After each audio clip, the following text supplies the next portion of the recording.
খাদ্যে মূল্যস্ফীতি কমাতে দৃশ্যমান কোনো উদ্যোগ নেই সরকারের। কিছু পণ্যের শুল্ক কমানো আর ভোক্তা অধিকার অধিদপ্তরের অভিযানে সফলতা মিলছে না। এতে ক্রেতাদের মাঝে বাড়ছে ক্ষোভ। বাজার নিয়ন্ত্রণে কঠোর আইন প্রয়োগের পরামর্শ কনজিউমার্স অ্যাসোসিয়েশন বাংলাদেশ ক্যাবের। এদিকে পণ্যের সরবরাহ স্বাভাবিক রাখতে আইন শৃঙ্খলা ঠিক রাখায় গুরুত্ব দিচ্ছেন অর্থনীতিবিদরা।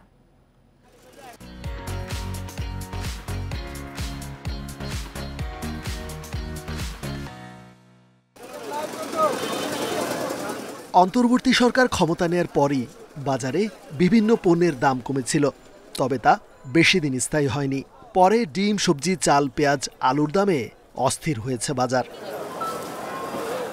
দুই অঙ্কে পৌঁছে যাওয়া খাদ্য মূল্যস্ফীতির লাগাম টানতে বিভিন্ন ভোগ্যপণ্যের আমদানি শুল্ক কমায় সরকার, তবে বাজারের প্রভাব নেই, এমনকি তদারকিরও সুফল মিলছে না। তাতে অসন্তোষ বেড়েছে ক্রেতার।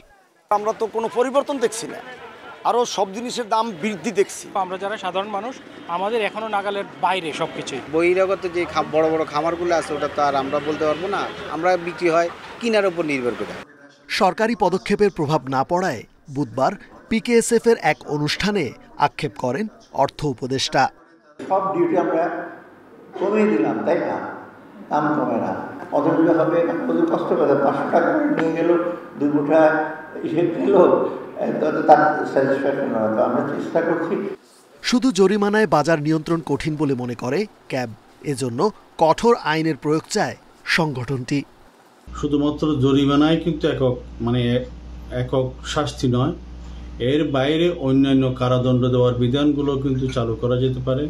আইনের যে বিধান যেভাবে আছে সেভাবে যদি প্রতিপালন করা হয়, তাহলে হয়তো আজকে এই যে দাম বাড়ানোর হেডিক অথবা অতি মুনাফা লাভের যে মনোভাব, যেটা সামাজিক সংক্রমণ ঘটেছে, এটা এতদূর গড়াতো না।